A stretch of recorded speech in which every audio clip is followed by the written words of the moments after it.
the final market engine out of the 5. We've talked about the pricing, price floor, quota, per unit tax, and finally we are arriving the per unit subsidy.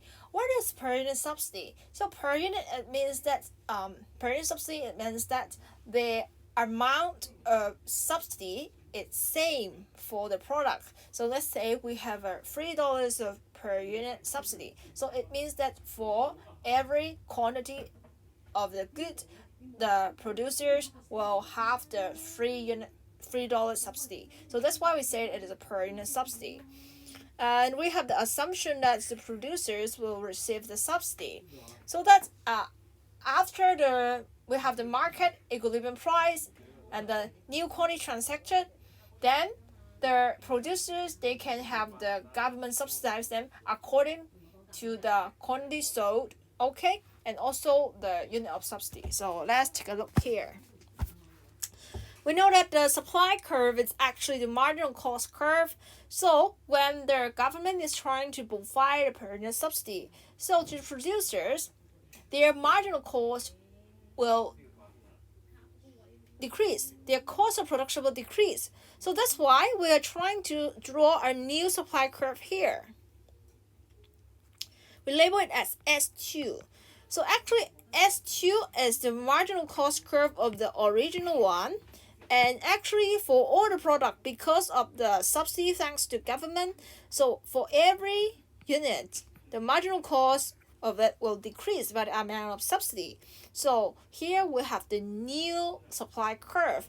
So we have the cost of production of the good decrease. So that's why we have an increase in supply. So actually you can see that the supply actually increased, because the per unit subsidy lowers the cost of production. But when we're trying to indicating it in the diagram, we are actually trying to point an arrow down. So we're trying to point an arrow down to indicate this is a decrease in the marginal cost, okay? So, and also we will label it as the unit subsidy to indicate the this is the decrease by the amount of unit subsidy. So very basic, and we can find out the original equilibrium P1 and Q1, and after it received the per unit subsidy, we will have the new equilibrium here, where our new supply curve meets the demand curve at P2 and Q2. So there will be a decrease in price and an increase in quantity transacted. So let's break it down here. So we will have a supply increase because the cost of production decrease by the amount of subsidy. And we will observe that we have the price decrease and the quantity transacted increase. So what are the effects of the total revenue excluding? So before, or you can say not including subsidy. So the total revenue not including subsidy will be P2 times Q2. So it will depend on the elasticity of demand to decide the total revenue received by the producers, which is not including subsidy. So we will see that. So if we are talking about this is the original total revenue, this is the new total revenue not including subsidy, like this, very simple. What are the total amount of subsidy? The total amount of subsidy is here. So at this quantity transacted, at this equilibrium, this price, this P2, and then we have a unit subsidy here, because this is the unit subsidy provided by the government. So we try to draw it back here, and we point it as P2 times the unit subsidy. So let's say this is $10, this is $8, this is $12, and the unit subsidy is $4. So that the government subsidy will be this area. So the government subsidy is this area. So it will be the $4 of subsidy times our new quantity transacted, Q2 here. So we have the total subsidy provided by government. Okay, total amount of subsidy provided by government. It will be the subsidy amount times our quantity transacted, Q2 here. Alright, how about the total revenue received by the producers including subsidy? So total revenue including subsidy. So obviously the total revenue including subsidy, before we have the subsidy, the new total revenue not including subsidy is here, P2 times Q2. And then we have the amount of the subsidy here provided by the government, so that the total revenue received by producers including subsidy will be this area, which is the $12 times our new quantity transacted, Q2. Okay, so that we have tackled this part. We know that we will have the total revenue including subsidy. And then we are going to talk about their share of subsidy benefit. It is a bit different than the per-unit tax that you have learned. So let's take a look here. For the consumers, before the subsidy, they have to pay at the price of $10, let's say. After the subsidy is introduced, the good, actually right now, their new price is $8. So for the consumer, they are having the $10 paid originally. Right now they only have to pay $8, so that you can see that this is the area, this is the price, they pay less.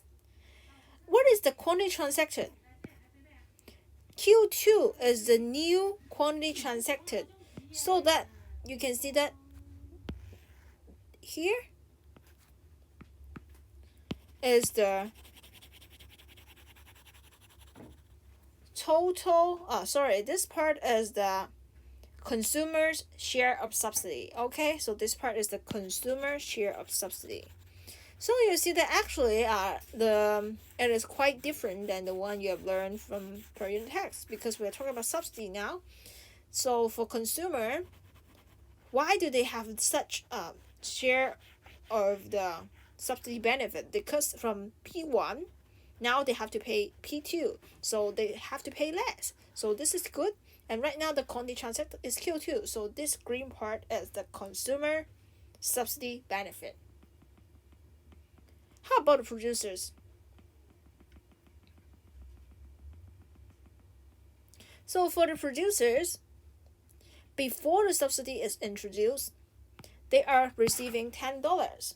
After the subsidy is introducing, so seems like they are like having $8, but they have also $4 income provided by the subsidy of the government. So actually, they are receiving $12 at the end of the day, so that they will have this part and the quantity transacted here. So this pink area is actually the producer's subsidy benefit. So that we have now the part of 6, the consumer's subsidy benefit, and also part 7 we have now the producers and also consumers subsidy benefit. And you will know that if you break it down in a more serious way, so you know that before the subsidy is introducing, this is the total revenue received by the producers. After the subsidy is introducing, the total revenue received by producers is this area including subsidy.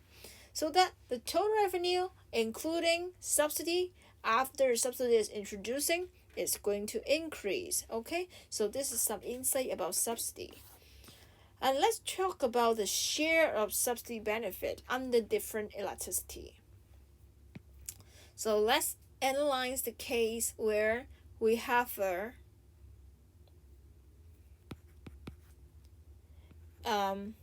where the elasticity of demand is smaller than elasticity of supply. So we know the trick. We have the trick to draw it. So if this elasticity of demand is not quite elastic, we try to draw it in a more vertical way, label it as D, and then for relatively more elastic supply, our trick is to draw it more flat, more horizontal, like this. After the subsidy is introduced, we have the new supply curve, and then the supply increased, but we are drawing the arrow down to indicate the decrease in the marginal cost, and then we label the unit subsidy. We have the original price and quantity, and we have the new price and new quantity. So you notice the price decrease, the quantity transacted decrease due to the imposition of subsidy. So what are the consumers and producers share of subsidy? So we can label it here. So you can see that this is the P2 times subsidy. Okay, so for this part,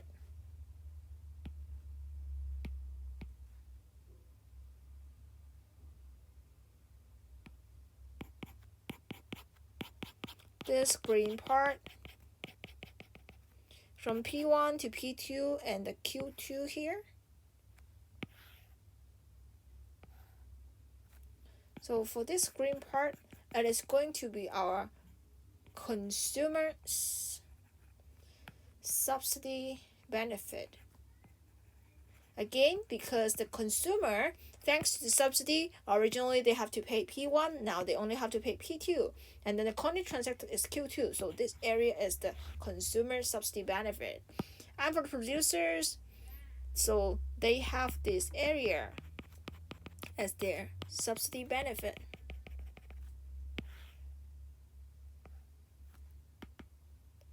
Okay, here. So this part is the producer's subsidy benefit. Why? Since before the subsidy they are receiving P1, and after subsidies they can receive the price P3, which is the P2 times plus subsidy. So this price difference and the quantity is here. So this area will be their producer subsidy benefit. So that you know that if we have the elasticity of demand is smaller than elasticity of supply, our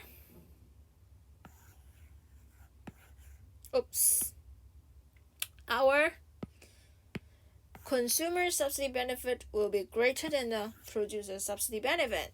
So hope that this can help you to understand more about per-unit subsidy. So we have introduced 5 of the market intervention. So time to get more practice, because practice makes perfect. So see you in next video.